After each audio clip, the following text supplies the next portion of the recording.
If you'd like to know how to have a fearless birth and would like to know exactly how to prepare for it, then listen up, beautiful, because this is what I've done myself. And in fact, I couldn't wait to give birth. I was so friggin' excited about it.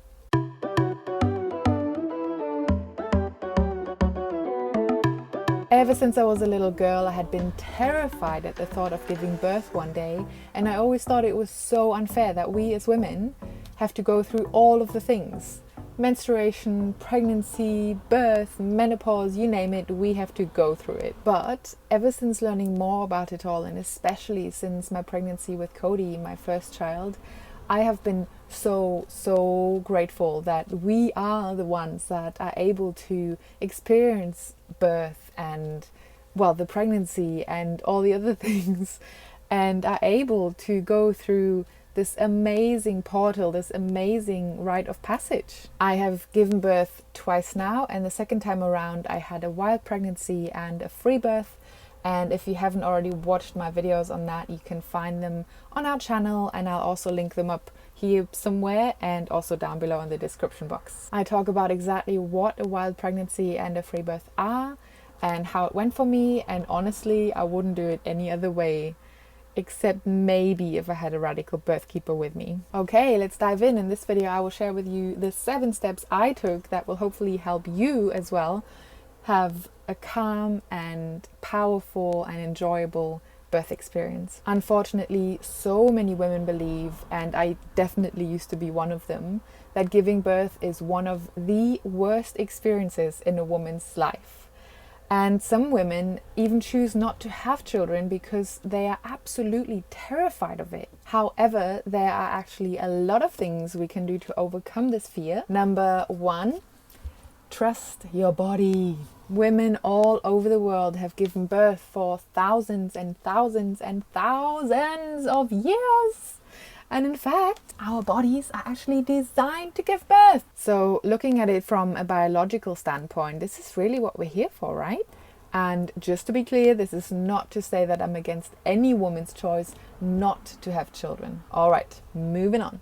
Seeing other mammals give birth, they usually do this all by themselves. Most of the time at night when it's dark and quiet and when they are undisturbed. We have a lot of sheep here in the UK, and it fascinates me to see these teeny tiny little baby sheep that have just been born early in the morning, and the mother and the lamb are all by themselves. Now, that certainly doesn't mean that in some rare cases we don't need a bit of help, but what I do want you to take away from this is that your body knows what she is doing.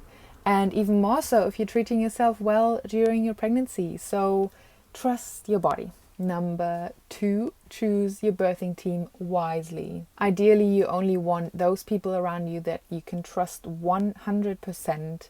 And that can be your intimate partner, your mum, a good friend, or your sister, or a radical birth keeper. As I have mentioned before, someone in a very traditional role. But these days they are very rare and a true gem if you can find one. Having said that, you might find someone near you by the time you're watching this video, because as I'm recording this, there are already 30 newly trained radical birth keepers in the world, and 50 more are currently going through their amazing training. Should you be interested in learning more about that, I will of course leave a link down below. There's of course also the option of having a doula who will help both you and your birth partner with all sorts of things during labor and birth and postpartum if you prefer. A midwife, and depending on where you are, this might be free of charge, or you can work with a private midwife. And then depending on your personal preferences, you might even consider working with a photographer who can capture your beautiful memories. Again, you only want to work with people you absolutely trust. And the more people that enter your space during labor and birth, the more you want to be aware that you really have to set very clear boundaries. I personally didn't do well with having midwives around for my first pregnancy and birth, which is why I went full on free birth for my second one.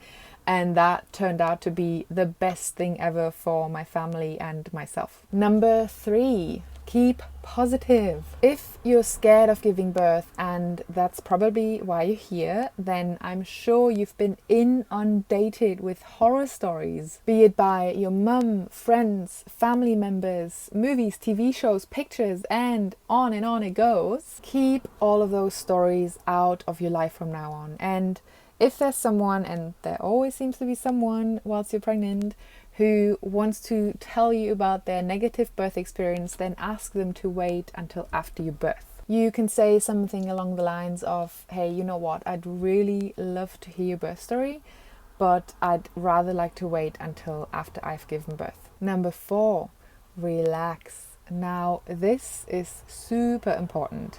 You want to relax your mind completely, because a relaxed mind means that your whole body, your face, your jaws, which are related to your pelvic muscles, will be relaxed as well. And that is exactly what we want to help your baby make her or his or their way out more easily and stress-free.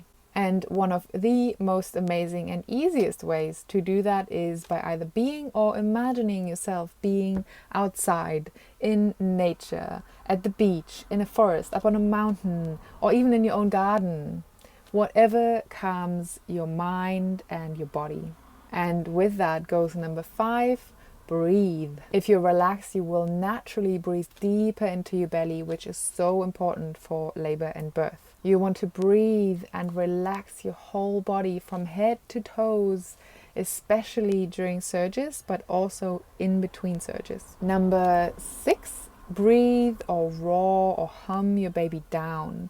And that is something you want to do towards the end of labor and birth instead of forced pushing. Most of us believe that we have to push the baby out forcefully, and a lot of women feel the natural urge to push towards the end of labor and birth, and that is totally okay and something I did too at my last birth. However, if you're pushing with force, and that is something I was asked to do during my first birth and something I gave into eventually and very reluctantly, big mistake, you're actually causing the sphincters of your vagina to close right in front of your baby's head, and that can slow down the process so much and sometimes even stall labor completely. So breathe, hum or roar your baby down and out.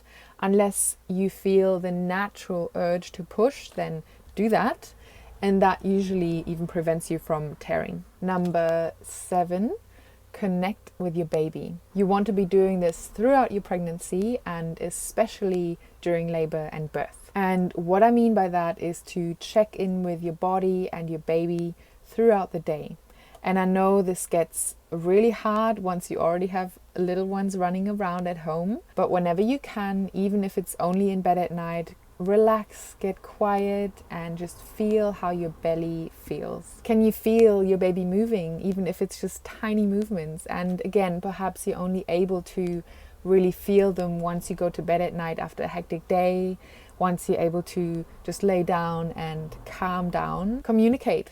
Bond with your baby as much as you can. And then, of course, during labor, realize that the surges that you feel are your baby getting closer to you. Closer and closer with every single surge. And this is also my favorite affirmation of them all that I myself used a lot during both of my births, and that is, every surge is bringing my baby closer to me. There is, of course, a whole bunch of affirmations that you can use during your pregnancy, during labor and birth, and even postpartum, and I will link an audio of my favorite affirmations down below. Okay, so there you have it, 7 steps to fearless birth. I hope this helps, and if you have any steps that you would like to add that really work for you, then please feel free to add them in the comments down below under the video. If you like this video, then feel free to give it a thumbs up and subscribe for more videos to come in the future. Thank you so much for watching, and I will see you next time.